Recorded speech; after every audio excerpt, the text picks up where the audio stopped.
ರಾಗಿಗುಡ್ಡದಲ್ಲಿ ಪ್ರಧಾನಿ ಮೋದಿ ಅವರಿಗೆ ಹೂ ಮಳೆ ಸುರಿಸಿ ಸ್ವಾಗತ ಕೋರಲಾಯಿತು. ಕೆಲವೇ ಕ್ಷಣಗಳಲ್ಲಿ ಮೆಟ್ರೋ ಹಳದಿ ಮಾರ್ಗಕ್ಕೆ ಮೋದಿ ಚಾಲನೆ ಕೊಡಲಿದ್ದಾರೆ.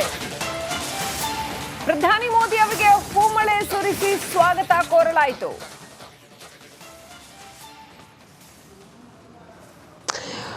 ಬೆಂಗಳೂರು ಪ್ರಯಾಣ ಮಾಡಲಿದ್ದಾರೆ. ಹಳದಿ ಮಾರ್ಗಕ್ಕೆ ಚಾಲನೆ ಕೊಡ್ತಾ ಇದ್ದಾರೆ ಪ್ರಧಾನಿ ಮೋದಿ.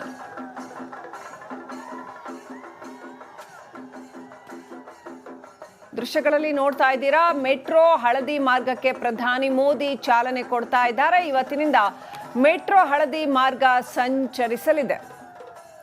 ಸಾವಿರಾರು ಜನಕ್ಕೆ ರಿಲೀಫ್ ಈ ಒಂದು ಮಾರ್ಗ. ಟ್ರಾಫಿಕ್ ಕಿರಿಕಿರಿಯಿಂದ ರಿಲೀಫ್ ಕೊಡುವಂತಹ ಮೆಟ್ರೋ ಹಳದಿ ಮಾರ್ಗಕ್ಕೆ ಪ್ರಧಾನಿ ಮೋದಿ ಚಾಲನೆ.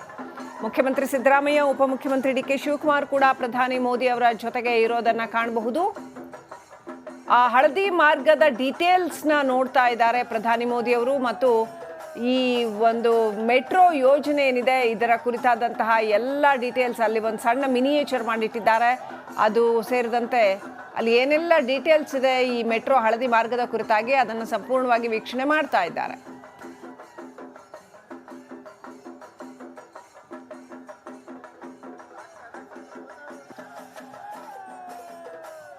ಕೇಂದ್ರ ಸಚಿವೆ ಶೋಭಾ ಕರಂದ್ಲಾಜೆ, ಡಾಕ್ಟರ್ ಮಂಜುನಾಥ್ ಅವರು ಹಾಗೂ ಇನ್ನಿತರೆ ಬಿಜೆಪಿ ಮತ್ತು ಕಾಂಗ್ರೆಸ್ನ ಮುಖಂಡರುಗಳು ಕೂಡ ಇರೋದನ್ನು ಗಮನಿಸ್ತಾ ಇದ್ದೀವಿ. ಮೆಟ್ರೋ ಹಳದಿ ಮಾರ್ಗಕ್ಕೆ ಪ್ರಧಾನಿ ಮೋದಿ ಅವರಿಂದ ಅಧಿಕೃತ ಚಾಲನೆ.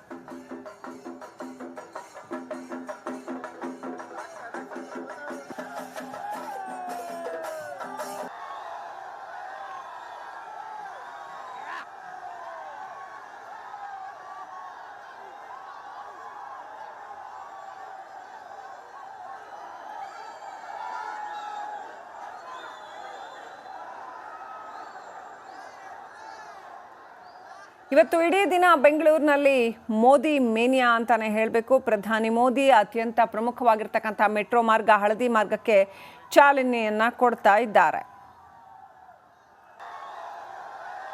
ರಾಗಿಗುಡ್ಡ ಮೆಟ್ರೋ ಸ್ಟೇಷನ್ನಲ್ಲಿ ಈ ಒಂದು ಚಾಲನೆಯನ್ನು ಕೊಟ್ಟಿದ್ದಾರೆ. ರಾಗಿಗುಡ್ಡದಿಂದ ಈಗ ಮೆಟ್ರೋದಲ್ಲಿ ಪ್ರಯಾಣ ಏನಾದರೂ ಮಾಡ್ತಾರಾ ಕಾದು ನೋಡಬೇಕು. ITBT ಅತ್ಯಂತ ಹೆಚ್ಚಿನ ಜನರು ಇರ್ತಕ್ಕಂಥ ಒಂದು ಮಾರ್ಗ ಇದು. ಅತ್ಯಂತ ಹೆಚ್ಚಿನ ಜನರು ಸಂಚರಿಸ್ತಕ್ಕಂಥ ಮಾರ್ಗ.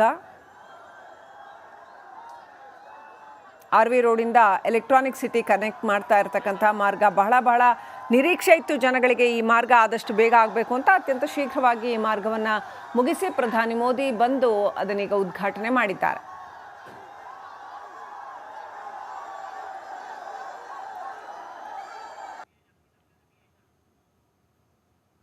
$7,610 ಕೋಟಿ ರೂಪಾಯಿಗೂ ಹೆಚ್ಚು ಮೊತ್ತದ ಪ್ರಾಜೆಕ್ಟ್ಗಳಿಗೆ ಇವತ್ತು ಪ್ರಧಾನಿ ಮೋದಿ ಚಾಲನೆ ಕೊಡ್ತಾ ಇದ್ದಾರೆ. ಹಾಗೆಯೇ 3 ವಂದೇ ಭಾರತ್ ಟ್ರೈನಿಗೂ ಕೂಡ ಚಾಲನೆ ಕೊಟ್ಟಿದ್ದಾರೆ. ಕರ್ನಾಟಕದಲ್ಲಿ ವಂದೇ ಭಾರತ್ ರೈಲುಗಳ ಕಲರವ. ಬೆಂಗಳೂರಿನಿಂದ ಬೆಳಗಾವಿ ಹೋಗ್ತಾ ಇರ್ತಕ್ಕಂಥ ವಂದೇ ಭಾರತ್. ಈಗ ನೀವು ನೋಡ್ತಾ ಇರ್ತಕ್ಕಂಥದ್ದು ಮೆಟ್ರೋ ಹಳದಿ ಮಾರ್ಗ. ಹಳದಿ ಮಾರ್ಗದ ಮೆಟ್ರೋಗೆ ಚಾಲನೆ ಕೊಟ್ಟಿದ್ದಾರೆ ಪ್ರಧಾನಿ ಮೋದಿ. ಇನ್ನು ಮುಂದೆ ಅಷ್ಟೊಂದು ಟ್ರಾಫಿಕ್ ಕಿರಿಕಿರಿ ಇರೋದಿಲ್ಲ. ಬಹಳ ಸುಲಭ ಆಗುತ್ತೆ, ಎಸ್ಪೆಷಲಿ ಎಲೆಕ್ಟ್ರಾನಿಕ್ ಸಿಟಿ ಮಾರ್ಗವಾಗಿ ಹೋಗುವಂತಹ ಜನರಿಗೆ. RV ರೋಡಿಂದ ಎಲೆಕ್ಟ್ರಾನಿಕ್ ಸಿಟಿ ಕನೆಕ್ಟ್ ಮಾಡುವಂತಹ, ಎಲೆಕ್ಟ್ರಾನಿಕ್ ಸಿಟಿ ಹೋಗಿ ಬರೋದು ಅಂತಂದ್ರೇ ಬಹಳ ಹಿಂಸೆ ಅನ್ನೋಷ್ಟು ಟ್ರಾಫಿಕ್ ಬೆಂಗಳೂರಿನಲ್ಲಿ ಆ ಭಾಗದಲ್ಲಿ ಇತ್ತು. ಇನ್ನು ಮುಂದೆ ಬಹುಶಃ ಜನಕ್ಕೆ ಸಂಚಾರ ಬಹಳ ಸುಲಭವಾಗುತ್ತೆ ಈ ಮಾರ್ಗದಲ್ಲಿ. RV ರಸ್ತೆ ಟು ಬೊಮ್ಮಸಂದ್ರ ಹಳದಿ ಮಾರ್ಗದ ಮೆಟ್ರೋ ಯೋಜನೆಗೆ ಚಾಲನೆಯನ್ನು ಕೊಟ್ಟಿದ್ದಾರೆ ಪ್ರಧಾನಿ ಮೋದಿ. ಇನ್ನಷ್ಟು ಅಪ್ಡೇಟ್ ಪಡ್ಕೊಳ್ಳೋಣ. ನಮ್ಮ ಪ್ರತಿನಿಧಿ ಮುತ್ತಪ್ಪ ಲಮಾಣಿ ಲೈವ್ ಕನೆಕ್ಟ್ ಆಗಿದ್ದಾರೆ. ಮುತ್ತಪ್ಪ, ಇವತ್ತು ಪ್ರಧಾನಿ ಮೋದಿ ಮೆಟ್ರೋ ಹಳದಿ ಮಾರ್ಗಕ್ಕೆ ಚಾಲನೆಯನ್ನು ಕೊಟ್ಟಿದ್ದಾರೆ. ಬಹುನಿರೀಕ್ಷಿತ, ಬಹಳ ಮುಖ್ಯವಾಗಿರ್ತಕ್ಕಂಥ ಒಂದು ಮಾರ್ಗ ಇದು. ಬೆಂಗಳೂರಿನ ಅತ್ಯಂತ ಪ್ರಮುಖ ರೈಲ್ವೆ ಮಾರ್ಗ.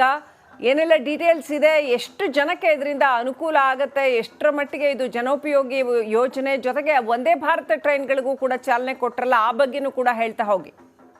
ನಿಜ ಸುಲಕ್ಷ್ಮಿ, ಈ ಒಂದು ಹಳದಿ ಮೆಟ್ರೋ ಮಾರ್ಗದ ಕಾಮಗಾರಿ ಮುಗಿದು 3 ವರ್ಷ ಆದ್ರೂ ಕೂಡ ಇದಕ್ಕೆ ಒಂದು ಉದ್ಘಾಟನೆ ಭಾಗ್ಯ ಸಿಕ್ಕಿರ್ಲಿಲ್ಲ. ನಂತರದಲ್ಲಿ ಸ್ಥಳೀಯ ಸಂಸದರು ಜೊತೆಗೆ ಸ್ಥಳೀಯರೆಲ್ಲರೂ ಕೂಡ ಒಂದು ಒತ್ತಾಯನ ಮಾಡಿದ್ರು, ಇದನ್ನ ಉದ್ಘಾಟನೆ ಮಾಡಬೇಕು ಅಂತ ಹೇಳ್ಬಿಟ್ಟು. ನಂತರದಲ್ಲಿ ಕೇಂದ್ರ ಸರ್ಕಾರ ಇದಕ್ಕೆ ಇವತ್ತು ದಿನಾಂಕವನ್ನು ನಿಗದಿ ಮಾಡಿತ್ತು. ಅದರಂತೆ ಇವತ್ತು ಪ್ರಧಾನಮಂತ್ರಿ ನರೇಂದ್ರ ಮೋದಿ ಅವರು ಈ ಒಂದು ಹಳದಿ ಮೆಟ್ರೋ ಮಾರ್ಗವನ್ನು ಉದ್ಘಾಟನೆ ಮಾಡುವಂತಹ ಕೆಲಸ ಕೂಡ ಮಾಡಿದ್ರು. ಇವತ್ತು ರಾಗಿಗುಡ್ಡ ಮೆಟ್ರೋ ನಿಲ್ದಾಣಕ್ಕೆ ಬಂದಂತಹ ಪ್ರಧಾನಮಂತ್ರಿ ನರೇಂದ್ರ ಮೋದಿ ಅವರು ಆರಂಭದಿಂದಲೂ ಕೂಡ ಕಂಪ್ಲೀಟ್ ಆದಂತಹ ಮಾಹಿತಿಯನ್ನು ಪಡೆದುಕೊಳ್ಳುವಂತಹ ಕೆಲಸ ಕೂಡ ಮಾಡಿದ್ರು. ಮುಖ್ಯವಾಗಿ ಈ ಜಯದೇವ ಮೆಟ್ರೋ ನಿಲ್ದಾಣದ ಒಂದು ವಿಶೇಷತೆ ಅಂತಂದ್ರೆ ಒಟ್ಟು 4 ಪಥದ ಒಂದು ಮೆಟ್ರೋ ನಿಲ್ದಾಣ ಇದು. ಈ ಒಂದು 4 ಪಥದಲ್ಲೂ ಕೂಡ ಅಂದ್ರೆ ಕೆಳಗಡೆ ಬಸ್ ನಿಲ್ದಾಣ ಇದೆ, ಮೇಲ್ಭಾಗದಲ್ಲಿ ಇದು ಹಳದಿ ಮೆಟ್ರೋ ನಿಲ್ದಾಣ ಬಂದ್ರೆ ಮತ್ತೊಂದು ಭಾಗದಲ್ಲಿ ಮತ್ತೊಂದು ಮಾರ್ಗ ಕೂಡ ಅಲ್ಲಿ ಕನೆಕ್ಟ್ ಆಗುವಂತಹ ಒಂದು ಜಂಕ್ಷನ್ ಇದು. ಈ ಒಂದು ಮಾಡೆಲ್ ಅನ್ನು ಕೂಡ ಪ್ರಧಾನಿ ನರೇಂದ್ರ ಮೋದಿ ಅವರು ಡಿ ಕೆ ಶಿವಕುಮಾರ್ ಮುಖಾಂತರವಾಗಿ ಮಾಹಿತಿಯನ್ನು ಕೂಡ ಪಡೆದುಕೊಂಡ್ರು. ಅದರ ಜೊತೆಗೆ ಮೆಟ್ರೋ ಅಧಿಕಾರಿಗಳು ಕೂಡ ಪ್ರಧಾನಿಯವರಿಗೆ ಕೂಡ ಒಂದು ಮಾಹಿತಿ ಕೊಡುವಂತಹ ಕೆಲಸ ಕೂಡ ಮಾಡಿದ್ರು. ವಿಶೇಷವಾಗಿ ಇವತ್ತು ಪ್ರಧಾನಮಂತ್ರಿ ನರೇಂದ್ರ ಮೋದಿ ಅವರು ಈ ಒಂದು ಹಳದಿ ಮೆಟ್ರೋ ಮಾರ್ಗ ಉದ್ಘಾಟನೆ ಮಾಡಕ್ಕೆ ಬಂದಾಗ ಈ ರಾಗಿಗುಡ್ಡ ಮೆಟ್ರೋ ನಿಲ್ದಾಣದಂತಹ ಕೆಲವೊಂದಿಷ್ಟು ನಾಮಫಲಕಗಳನ್ನು ಕೂಡ ಅಲ್ಲಿ ಓದುವಂತಹ ಕೆಲಸ ಮಾಡಿದ್ರು. ಜೊತೆಗೆ ಮೊಬೈಲ್ ಅಲ್ಲಿ ಸ್ಕ್ಯಾನ್ ಮಾಡುವ ಮೂಲಕ ಅಂದ್ರೆ ಯಾವುದೇ ಒಬ್ಬ ಏನು ಪ್ಯಾಸೆಂಜರ್ ನಿಲ್ದಾಣಕ್ಕೆ ಬಂದಾಗ ತನಗೆ ಯಾವುದೇ ಮಾರ್ಗದ ಮಾಹಿತಿ ಬೇಕಂದ್ರೆ ಅಲ್ಲಿ ಕೆಲವೊಂದಿಷ್ಟು QR ಕೋಡ್ಗಳನ್ನ ನಮ್ಮ ಮೆಟ್ರೋದವರು ಹಾಕಿದ್ದಾರೆ. ಅದನ್ನು ಸ್ಕ್ಯಾನ್ ಮಾಡಿದ್ರೆ ಸಾಕು, ಆತ ಟಿಕೆಟ್ ಅನ್ನ ಪಡೆದುಕೊಳ್ಬಹುದು. ಜೊತೆಗೆ ಆ ಮೆಟ್ರೋದ ಕಂಪ್ಲೀಟ್ ಅಂತ ಮಾಹಿತಿಯನ್ನು ಕೂಡ ಪಡೆದುಕೊಳ್ಬಹುದು. ಆ ಒಂದು ಕೆಲಸವನ್ನ ಸ್ವತಃ ಪ್ರಧಾನಿಯವರು ಕೂಡ ತಮ್ಮ ಮೊಬೈಲ್ ಅಲ್ಲಿ ಸ್ಕ್ಯಾನ್ ಮಾಡುವ ಮೂಲಕ ಕೆಲವೊಂದಿಷ್ಟು ಮಾಹಿತಿಯನ್ನು ಕೂಡ ನೋಡುವಂತಹ ಕೆಲಸ ಮಾಡಿದ್ರು. ಜೊತೆಗೆ ಈ ಮೆಟ್ರೋ ನಿಲ್ದಾಣದ ಒಳಭಾಗದಲ್ಲಿ ಎಂಟ್ರಿ ಆಗ್ಬೇಕಂತಂದ್ರೆ ತಾವು ಕೂಡ ಮೆಟ್ರೋ ಕಾರ್ಡ್ ಅನ್ನ ಬಳಕೆ ಮಾಡುವ ಮೂಲಕ ಅಲ್ಲಿ ಎಂಟ್ರಿ ಆಗುವಂತಹ ದೃಶ್ಯವನ್ನು ಕೂಡ ನಾವು ನೋಡಬಹುದು. ಇದು ವಿಶೇಷವಾದಂತಹ ಕೆಲಸ. ಯಾಕಂದ್ರೆ ಪ್ರತಿ ಬಾರಿ ಉದ್ಘಾಟನೆಗೆ ಬಂದಂತಹ ಸಂದರ್ಭದಲ್ಲಿ ಪ್ರಧಾನಮಂತ್ರಿ ನರೇಂದ್ರ ಮೋದಿ ಅವರು ನೇರವಾಗಿ ಈ ಮೆಟ್ರೋ ಟ್ರ್ಯಾಕಿಗೆ ಹೋಗ್ತಾ ಇತ್ತು. ಆದ್ರೆ ಈ ಬಾರಿ ಒಳಗೆ ಹೋಗುವಂತಹ ಸಂದರ್ಭದಲ್ಲಿ ಮೆಟ್ರೋ ಕಾರ್ಡ್ ಅಂದ್ರೆ ನಮ್ಮ ಮೆಟ್ರೋ ಅವರು ಒಂದು ಸ್ಮಾರ್ಟ್ ಕಾರ್ಡ್ ಅನ್ನು ಕೂಡ ಒಂದು ಇಂಟ್ರೊಡ್ಯೂಸ್ ಮಾಡಿರುವಂತದ್ದು. ಅದನ್ನ ಸ್ಕ್ಯಾನ್ ಮಾಡಿದ್ರೆ ಸಾಕು, ಮಂತ್ಲಿ ಪಾಸ್ ಆಗಿರ್ಬೋದು, ಡೇ ಪಾಸ್ ಮೂಲಕವಾಗಿ ಜನ ಪ್ರಯಾಣ ಮಾಡಬಹುದು. ಅಂತಹ ಒಂದು ಪಾಸ್ ಬಂದು ಇದೀಗ ಹಳದಿ ಮೆಟ್ರೋ ಮಾರ್ಗಕ್ಕೆ ಒಂದು ಹಸಿರು ನಿಶಾನೆ ತೋರಿಸುವಂತಹ ಕೆಲಸ ಕೂಡ ಮಾಡಿದ್ದಾರೆ. ಅವ್ರ ಜೊತೆಗೆ ರಾಜ್ಯದ ಮುಖ್ಯಮಂತ್ರಿಗಳಂತಹ ಸಿದ್ದರಾಮಯ್ಯ, ಡಿ ಕೆ ಶಿವಕುಮಾರ್ ಸೇರಿದಂತೆ ಸಂಸದರು ಕೂಡ ಈ ಒಂದು ಕಾರ್ಯಕ್ರಮದ ಕೂಡ ಭಾಗಿಯಾಗಿದ್ದು, ಇದೀಗ ಈ ಹಳದಿ ಮೆಟ್ರೋದ ಮುಖಾಂತರವಾಗಿ ಎಲೆಕ್ಟ್ರಾನಿಕ್ ಸಿಟಿಗೆ ಹೋಗುವಂತಹ ಕೆಲಸವನ್ನ ಇವತ್ತು ಪ್ರಧಾನಮಂತ್ರಿ ನರೇಂದ್ರ ಮೋದಿ ಅವರು ಮಾಡಿದ್ದಾರೆ. ಈ ಒಂದು ಹಳದಿ ಮೆಟ್ರೋ ಮಾರ್ಗ 6 ಲಕ್ಷ ಜನ ಒಂದು IT-BT ಉದ್ಯೋಗಿಗಳಿಗೆ ಅನುಕೂಲವಾಗುತ್ತೆ. ಯಾಕಂದ್ರೆ ಸಿಲ್ಕ್ ಬೋರ್ಡ್ ಮುಖಾಂತರವಾಗಿ ಎಲೆಕ್ಟ್ರಾನಿಕ್ ಸಿಟಿಗೆ ಹೋಗ್ಬೇಕಂತಂದ್ರೆ ಅದು 3 ರಿಂದ 4 ಗಂಟೆಗಳ ಬೇಕಾದಂತಹ ಒಂದು ಪರಿಸ್ಥಿತಿ ನಿರ್ಮಾಣವಾಗಿತ್ತು. ಅಷ್ಟು ಟ್ರಾಫಿಕ್ ಜಾಮ್ ಆಗಿತ್ತು. ಇದೀಗ 7,000 ಕೋಟಿಗೂ ಅಧಿಕ ವೆಚ್ಚವನ್ನ ಮಾಡಿ ಈ ಒಂದು 19.15 ಕಿಲೋಮೀಟರ್ ಉದ್ದದ ಮೆಟ್ರೋ ಮಾರ್ಗವನ್ನು ಕೂಡ ಈಗ ನಿರ್ಮಾಣ ಮಾಡಲಾಗಿದೆ. ಒಟ್ಟು 16 ಮೆಟ್ರೋ ರೈಲು ನಿಲ್ದಾಣ ಕೂಡ ಈ ಒಂದು ಮಾರ್ಗದಲ್ಲಿ ಬರುತ್ತೆ. ವಿಶೇಷವಾಗಿ ಇನ್ಫೋಸಿಸ್ ಮೆಟ್ರೋ ನಿಲ್ದಾಣ ಆಗಿರ್ಬೋದು, ಜೊತೆಗೆ IT-BT ಕ್ಷೇತ್ರಕ್ಕೆ ಕನೆಕ್ಟ್ ಮಾಡುವಂತಹ ಮೆಟ್ರೋ ನಿಲ್ದಾಣಗಳು ಇಲ್ಲಿ ವಿಶೇಷವಾಗಿದೆ. ಸದ್ಯಕ್ಕೆ ಈ ವಿಶೇಷವಾದಂತಹ ಒಂದು ಹಳದಿ ಮೆಟ್ರೋ ನಿಲ್ದಾಣವನ್ನ ಇದೀಗ ಉದ್ಘಾಟನೆ ಮಾಡುವಂತಹ ಕೆಲಸವನ್ನ ಪ್ರಧಾನಮಂತ್ರಿ ನರೇಂದ್ರ ಮೋದಿ ಅವರು ಮಾಡಿದ್ದಾರೆ. ಅದೇ ಮೆಟ್ರೋದಲ್ಲಿ ಕೂಡ ತಾವು ಕೂಡ ಪ್ರಯಾಣ ಬೆಳೆಸುವ ಮೂಲಕ ಕಂಪ್ಲೀಟ್ ಆಗಿ ಮುಂಬರುವಂತಹ ಮೆಟ್ರೋ ನಿಲ್ದಾಣದ ಮಾಡೆಲ್ ಗಳನ್ನು ಕೂಡ ಅಲ್ಲಿ ಇಟ್ಟಿದ್ರು. ಅದರ ಬಗ್ಗೆ ಕೂಡ ಮಾಹಿತಿನ ಸಂಗ್ರಹ ಮಾಡುವಂತ ಕೆಲಸ ಕೂಡ ಮಾಡ್ತಾರೆ. ಯಾಕಂದ್ರೆ ಇವತ್ತು 3ನೇ ಹಂತದ ಒಂದು ಫೇಸ್ 3 ಅನ್ನು ಕೂಡ ಇವತ್ತು ಲಾಂಚ್ ಮಾಡಲಿದ್ದಾರೆ.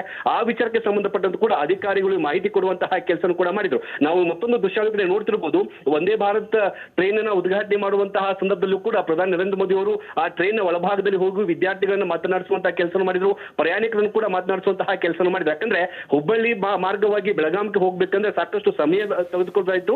ಇದೀಗ ಉತ್ತರ ಕರ್ನಾಟಕ ಭಾಗ ಮತ್ತೆ ಬೆಂಗಳೂರಿಗೆ ಸಂಪರ್ಕ ಕಳಿಸುವಂತಹ ವಂದೇ ಭಾರತ್ ರೈಲನ್ನು ಕೂಡ ಇವತ್ತು ಪ್ರಧಾನಮಂತ್ರಿ ನರೇಂದ್ರ ಮೋದಿ ಉದ್ಘಾಟನೆ ಮಾಡುವ ಮೂಲಕ ಆ ಭಾಗಕ್ಕೆ ಹೋಗುವಂತಹ ಜನರಿಗೆ ಸಾಕಷ್ಟು ಅನುಕೂಲವಾಗುವಂತೆ ಅಂದ್ರೆ ಕೇವಲ 6 ರಿಂದ 7 ತಾಸಿನಲ್ಲಿ ಬೆಂಗಳೂರಿನಿಂದ ಬೆಳಗಾವಿಗೆ ಹೋಗುವಂತಹ ಕೆಲಸವನ್ನ ಇಲ್ಲಿ ಮಾಡುವಂತಹ ಒಂದು ವಂದೇ ಭಾರತ್ ಟ್ರೈನ್ ಮಾಡುತ್ತೆ. ಸದ್ಯಕ್ಕೆ ಅಂತಹ ಒಂದು ಮಹತ್ವದಂತಹ ಒಂದು ಯೋಜನೆಗೂ ಕೂಡ ಇವತ್ತು ಪ್ರಧಾನಮಂತ್ರಿ ಅವರು ಉದ್ಘಾಟನೆ ಮಾಡುವಂತಹ ಕೆಲಸ ಮಾಡಿದ್ದು. ವಿಶೇಷವಾಗಿ ಶ್ರೀಲಕ್ಷ್ಮಿ, ನಾವು ನೋಡ್ತಾ ಹೋದ್ರೆ ಬೆಂಗಳೂರಿನ ಟ್ರಾಫಿಕ್ ಇಂದಾಗಿ IT-BT ಮಂದಿ ಬೆಂಗಳೂರಿನ ತೊರೆದು ಬೇರೆ ಬೇರೆ ಭಾಗಗಳಿಗೆ ಹೋಗ್ತಾ ಇದ್ರು. ಇದೀಗ ಅಂತಹ ಒಂದು IT-BT ಜನರಿಗೆ ಅನುಕೂಲವಾಗ್ಲಿ ಅಂತಾನೆ ಈ ಒಂದು ಯೋಜನೆಯನ್ನ ಉದ್ಘಾಟನೆ ಮಾಡುವಂತಹ ಕೆಲಸವನ್ನು ಇವತ್ತು ಮಾಡಲಾಗಿದೆ. ಸದ್ಯಕ್ಕೆ 3 ಮೆಟ್ರೋ ರೈಲುಗಳು ಈಗ ಈ ಒಂದು ಭಾಗದಲ್ಲಿ ಅಂದ್ರೆ ಚಾಲಕ ರಹಿತ ಅಂದ್ರೆ ಲೋಕೋ ಪೈಲಟ್ಗಳು ಇಲ್ಲದನ್ನು ಕೂಡ ಈ ಮೆಟ್ರೋ ರೈಲುಗಳು ಸಂಚಾರ ಮಾಡ್ತವೆ. ಈಗಾಗಲೇ ಇದರ ಒಂದು ಟ್ರಯಲ್ ಟೆಸ್ಟ್ ಕೂಡ ಆಗಿರುವಂತದ್ದು. ಈ ಟ್ರಯಲ್ ಟೆಸ್ಟ್ ಅಲ್ಲಿ ಪ್ರತಿ ಒಂದು 25 ನಿಮಿಷಕ್ಕೆ ಒಂದು ಮೆಟ್ರೋ ರೈಲ್ ಈಗ ಸದ್ಯಕ್ಕೆ ಓಡುತ್ತೆ. ಮುಂದಿನ 3-4 ತಿಂಗಳುಗಳಿಂದ ಮತ್ತಷ್ಟು ರೈಲುಗಳನ್ನ ಇಲ್ಲಿ ಜೋಡಣೆ ಮಾಡುವಂತಹ ಕೆಲಸ ಮಾಡಿದ ನಂತರ 6 ನಿಮಿಷಕ್ಕೆ 5 ನಿಮಿಷಕ್ಕೂ ಕೂಡ ಮೆಟ್ರೋಗಳು ಸಂಚಾರ ಮಾಡುತ್ತೆ. ಇದರಿಂದ 6 ಲಕ್ಷ ಮೆಟ್ರೋ ಪ್ರಯಾಣಿಕರಿಗೆ ಅನುಕೂಲವಾಗುವಂತಹ ಒಂದು ನಿರೀಕ್ಷೆ ಇದೆ. ಒಂದ್ ಕಡೆ ವರಮಾನ ಬರೋದು ಒಂದ್ ಕಡೆ ಆದ್ರೆ ಮತ್ತೊಂದು ಕಡೆ IT-BT ಜನರಿಗೆ ಅನುಕೂಲವಾಗಲಿ ಅಂತ ಹೇಳ್ಬಿಟ್ಟು ಪ್ರತಿ ಒಂದು ನಿಲ್ದಾಣಕ್ಕೆ ಕನಿಷ್ಠ 10 ರೂಪಾಯಿ ದರವನ್ನು ನಿಗದಿ ಮಾಡಲು ಗರಿಷ್ಠ 60 ರೂಪಾಯಿ ಪ್ರತಿ ಸ್ಟೇಜ್ಗೂ ಕೂಡ ಮೆಟ್ರೋದ ದರ ಕೂಡ